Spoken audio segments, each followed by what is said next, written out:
Just in regards back to my favourite topic, the gold bars that are stored in the Bank of England, did the Bank of England actually ask permission from the RBA to actually melt down the 80 tonnes of gold, Australia's gold, before refining it from 2015 onwards? So you're suggesting that the gold bars that we owned had been melted down by I've the been Bank given of the England? serial numbers and the dates of refining, and they've been refined from 2015 onwards as late as 2020.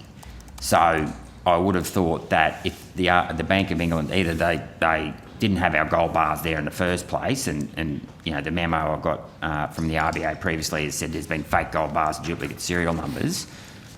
That would mean at some point the gold bars we own now, well, we know that, you know, I've got the document from the RBA that says they've been refined from 2015 onwards. So clearly our old gold bars have either been given to someone else or they've been melted down.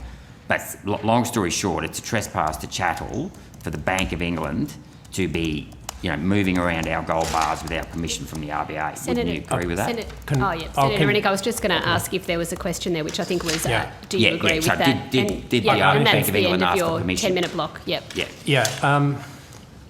So the gold bars that we own, sometimes we will lend those bars out. So those bars will be lent by us to somebody else. They don't move. They won't move. It's a paper transaction. But then we might get back a different gold bar, but still one that satisfies all the very stringent conditions for that gold bar to be in the Bank of England's vaults. Well, given that the RBA has admitted that there's been fake gold bars, well, the Bank of England admitted to the RBA there's been fake gold bars. How do you know a real gold bar hasn't been lent and you get a fake gold bar back? Well, I think we've clarified that some of the problems with these gold bars that you're referring to were a very different type of gold bar, a much smaller gold bar than the ones that we have in our ownership. So we only deal with the much larger gold bars, and there have never been questions about the quality of those bars sitting in the Bank of England, some of which we own. Can I just finish up one question? Just one and then I'm done, One please. tiny short question with a tiny short answer. Alan Thank you. Greenspan admitted in 1997 that if the price of gold took off, the central banks would lease gold out to basically suppress the price of gold.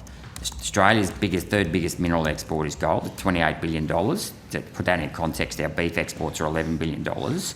Why is the RBA working with other central banks leasing out gold? You might pick up, you know, $1 million on your side of the ledger, Senator but given that we've got $28 billion... Can you ask your question, please? So why are you doing that? Why are you leasing out gold that's impacting the profitability of our gold miners in this country that employ over 100,000 people, directly or indirectly? Well, my understanding is that some of the lending actually is to facilitate producers who occasionally need gold in their possession that they have not yet produced. They're going to produce it. We don't move physical bars. No, but they've promised the gold to somebody else, so we can lend it to them for a time until they obtain suitable gold to use for their purposes. So it's facilitating the market in helping producers. Yeah, Thank I you. disagree Thank you, with that. Senator Rennick.